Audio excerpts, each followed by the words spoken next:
ঝামেলামুক্ত নির্ভেজাল জীবন চাচ্ছেন? তাহলে অবশ্যই মানুষের সঙ্গ এড়িয়ে চলবেন। তার মানে এটা নয় যে একবারেই মানুষের সাথে মিশবেন না, মিশবেন, তবে সেখানে অবশ্যই একটা নির্দিষ্ট সীমারেখা টেনে দিবেন। আসসালামু আলাইকুম এভরিওয়ান, সামরিনস মম ব্লগ চ্যানেলের পক্ষ থেকে নতুন আরেকটি ব্লগ নিয়ে আপনাদের মাঝে হাজির হয়ে গেলাম। আশা রাখছি আপনারা সবাই মহান আল্লাহ তাআলার অশেষ রহমতে ভালো আছেন, সুস্থ আছেন। আর আমার কথা কি আর বলবো, আপনারা তো সচক্ষে দেখতেই পাচ্ছেন এই যে আমার পাখিটা। এই পাখিটার জন্য তো এখন আমার কী বা দিন কী বা রাত, আমার কাছে দিন রাত সব কিছুই সমান। কিভাবে যে রাত দিন 24 ঘন্টা পার হয় সেটা আমি এখন বুঝতেই পারি না। আর এই তো সব কাজ এখন তাকে কোলে নিয়েই আমাকে করতে হয়, কিছু করার নাই, এটাই জীবন যুদ্ধ। আসলে তাকে নিয়ে এখন একটা যুদ্ধই রীতিমতো আমার করতে হয়, কারণ ও দেখা যাচ্ছে যখন কান্নাকাটি শুরু করে তখন কিছুতেই থামবে না, তার মাকেই লাগবে, মার কোলে না উঠলে সে কিছুতেই থামবে না। যার কারণে ছোট বড় সকল কাজ, রান্না করা, ঘর মোছা, এরপর থালা বাসন ধোয়া, ঘর ঝাড়ু দেওয়া, মানে যাবতীয় সব কিছু তাকে কোলে নিয়ে আমাকে করতে হয়।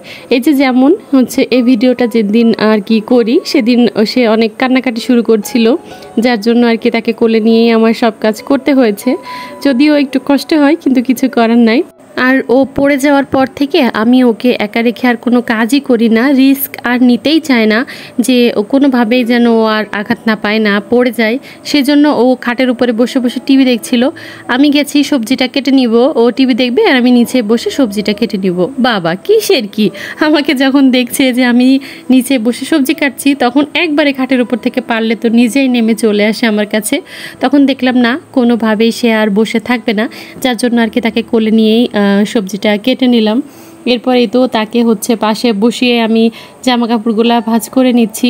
এর ভেতরে আবার দেখবেন সে নিজে নিজে আমার কাছ থেকে জামা কাপড়গুলা কেড়ে নিচ্ছে, মানে সে করবে আর কি। আসলে কাজ তো করবে না, যে জিনিসটা হাতের কাছে পাবে সেটাই মুখের মধ্যে দিয়ে দেয়। এটা মনে হয় সব বাবুদের একটা কমন প্রবলেম। আমি আমার এই ছোট্ট জীবনের নিজের পার্সোনাল একটা এক্সপিরিয়েন্স আপনাদের সাথে শেয়ার করি আর কি। সেটা হচ্ছে প্রথমে যে বললাম না যে ঝামেলামুক্ত একদম নির্ভেজাল যদি একটা লাইফ লিড করতে চান তাহলে অবশ্যই মানুষের সঙ্গটা একটু এড়িয়ে চলতে হবে।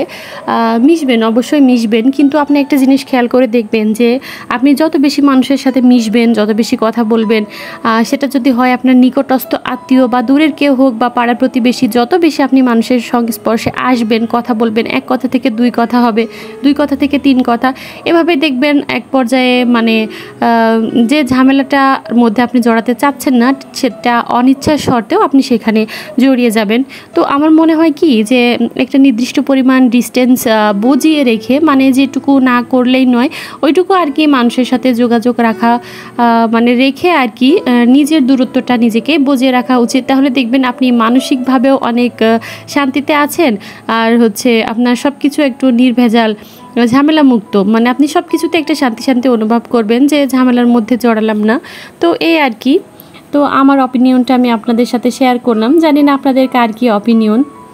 কাজের মাঝে আর কি হচ্ছে বাবু একটু ঘুমিয়েছিল, ভেবেছিলাম এই সুযোগে আমি বাকি কাজগুলো করে নিব, কিন্তু কিসের কি সেটা সম্ভব হয়নি। সে একটু পরে উঠে গেছে আর আমার বাবুর ঘুমটা অনেক বেশি হালকা, দেখা যাচ্ছে সে 10-15 মিনিট পরেই উঠে যায়। আমি জানি না সব বাবুর একই অবস্থা কিনা, তবে আমার বাবুর এই সেম প্রবলেম। তারপরে তো হচ্ছে ভাবলাম যেহেতু উঠেছে ওকে একটু খাইয়ে দিই, সেরেলাক আর কি খাওয়াবো। কালকেও একটা বড় ধরনের দুর্ঘটনা ঘটতে ঘটতে আর কি হচ্ছে বাঁচিয়েছে আল্লাহ আমার দুই মেয়েকেই। আমার বড় মেয়েটা ছোট মেয়েটাকে টেবিলের উপরে বসিয়ে রাখছিল। ও যেহেতু এখন মানে অনেক বেশি অ্যাক্টিভ, মাশাল্লাহ, হাতের কাছে যেটা পাই সেটাই ধরতে চায়, ওইটা নিয়ে খেলতে চায়। আমি ওর সেরেলাক সবসময় কাছের বয়মে রাখি, তো ওর হাতের ধাক্কায়, ছোটটার হাতের ধাক্কায় সেই মানে সেরেলাকের বয়মটা পুরা নিচে পড়ে একদম সেরেলাকগুলাও নষ্ট, সেই সাথে আর কি হচ্ছে কাছের যেহেতু একদম সমস্ত বাসায় গ্লাস একদম হচ্ছে ছড়িয়ে ছিটিয়ে পড়ে গেছে। তো ভাগ্যিস ওদের আঘাত লাগেনি বা ওদের কোনো কিছু হয়নি। তো এমন একটা অবস্থা ছিল যে সেরেলাকের ভেতরে পুরো কাঁচ একদম গুঁড়া গুঁড়া হয়ে গেছিলো। পরে আর কি করব, প্রায় অর্ধেকটা সেরেলাক আর কি অর্ধেক খাওয়ানো হয়েছিল আর অর্ধেকটা ফেলে দিতে হলো। ওর বাবা বলল সমস্যা নেই, তুমি ওগুলো ফেলে দাও, ওদের যাতে কোনো সমস্যা না হয়, কোনো রিস্ক নেওয়ার দরকার নেই, আমি প্রয়োজনে তোমাকে আবারও এনে দিব, কিন্তু ওটা আর খাইও না। যার জন্য আর কি দেখলাম ওটাই ঠিক।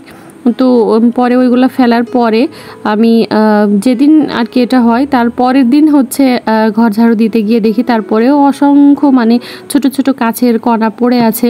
তো ভাবছিলাম আর কি ওটা যদি বড়টা যেহেতু দাঁড়িয়ে ছিল ওর পায়ে পড়তো কিংবা ছোটটার হাতে লাগতো তাহলে কি অবস্থা হতো। যাই হোক আল্লাহ বাঁচিয়েছে। আর ওর বাবা বললো গেছে যাক, হচ্ছে জিনিসের ক্ষতি হয়েছে, জিনিসের ওপর দিয়ে গেছে, মেয়েদের তো কিছু হয়নি, এটাই শুকরিয়া আদায় করো, পড়েছে পড়ুক। তো আমিও পরে সেটাই ভাবলাম যে যাক এটা হয়ে গেছে। ভিডিওর এই পর্যায়ে এসে যদি কোথাও কোনো অংশে আপনাদের কাছে ভালো লাগে তাহলে প্লিজ একটা লাইক করে দিবেন, চাইলে ফ্রেন্ডস ও ফ্যামিলির সাথে শেয়ার করতে পারেন। আর যদি খুব বেশি ভালো লাগে তাহলে প্লিজ চ্যানেলটা সাবস্ক্রাইব করে সবাই আমার ফ্যামিলির সদস্য হয়ে যাবেন। আজকের মতো এখানেই বিদায় নিচ্ছি, আগামী দিন ইনশাল্লাহ হাজির হব নতুন কোনো একটি ব্লগের সাথে।